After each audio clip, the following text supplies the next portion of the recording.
आप लोगों का बहुत अच्छा था, इस वजह से वो आपने देखा इसलिए कम दिखाई देगा।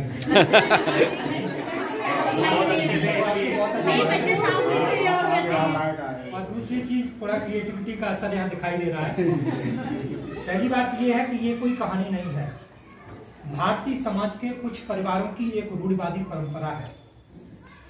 उस परंपरा को जागरूक करने के लिए, समाज में चेतना लाने के लिए एक शिक्षक से बड़ा माध्यम कोई नहीं हो सकता है।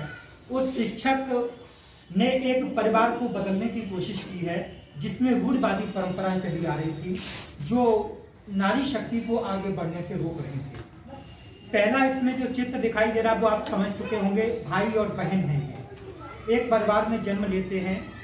जैसे ही जब ये बड़े होते हैं तो परिवार की मानसिकता की वजह से बच्चे, जो लड़का होता है उसको स्कूल में भेजा जाता है, वो पढ़ने के लिए जाता है, और लड़की होती है उसको घर का काम कराया जाता है।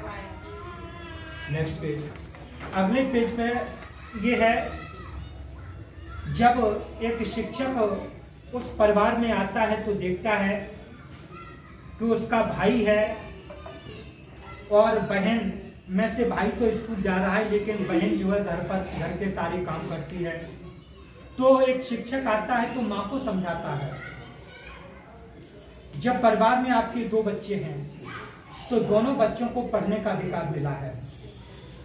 तो रूढ़िवादी मानसिकता ये चली आ रही है कि लड़के जो होते हैं वो परिवार को चलाते हैं, वंश को चलाते हैं, लड़कियां तो सिर्फ पढ़ाई करती होती हैं, उनको पढ़ाने लिखाने से क्या फायदा है, तो उनको घर के काम कराए जाते हैं।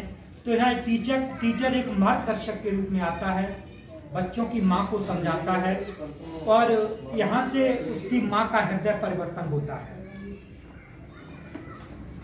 इस चित्र में हम देखते हैं कि माँ के हृदय परिवर्तन के बाद बेटा और बेटी उसके दोनों विद्यालय जाते हैं।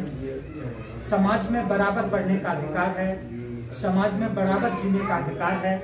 तो वहां पर शिक्षा प्राप्त करने के लिए दोनों जा रहे हैं, दोनों स्कूल जाने के लिए संकल्पबद्ध हैं।